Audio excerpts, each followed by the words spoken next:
যারা মাথায় ব্যথা ভুগছেন তাদের জন্য 3টি টিপস যা আপনার মাথা ব্যথাকে তাৎক্ষণিক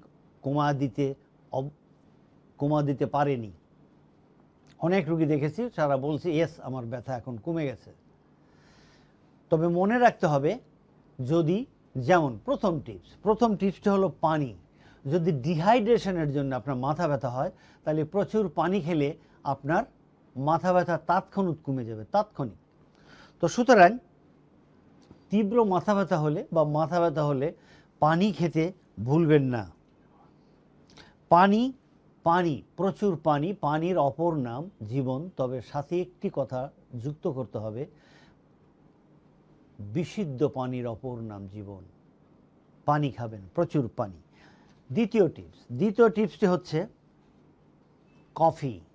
কফিতে যে ক্যাফিন থাকে সেটা মাথা ব্যথা কমায়। আজকাল গ্রাম অঞ্চলেও কফি পাওয়া যায়। তো সুতরাং দর্শক, মাথা ব্যথা হলে কফি খাবেন। আমার বিশ্বাস কফি আপনার মাথা ব্যথা কমাতে অবশ্যই সাহায্য করতেই পারে।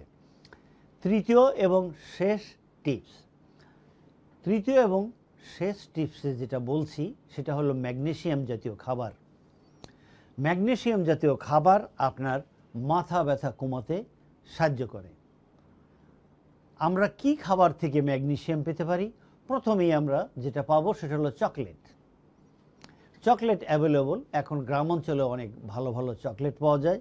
আপনি চকলেট খাবেন, চকলেটে সুপার হাই ম্যাগনেসিয়াম থাকে। সুতরাং এই ম্যাগনেসিয়াম আপনার টেনশনকে রিলিজ করে, মাথা ব্যথা কমায়। এর সাথে আপনি কিছু খাবার আছে, কয়েকটি খাবারের নাম বলছি, এই খাবারগুলো আপনি খাবেন। এই খাবারগুলো থেকে ম্যাগনেসিয়াম পাবেন, যেমন কলা, বাদাম, শিমের বিচি। এই জিনিসগুলো খুবই অ্যাভেলেবল, আপনি এগুলো খাবেন। খেলে আপনার মাথা ব্যথা কমতেই পারে। মনে রাখবেন, আবারও বলছি, আমরা সব কিছুই করব, কিন্তু সাহায্য করবেন যিনি আমাদেরকে সৃষ্টি করেছেন।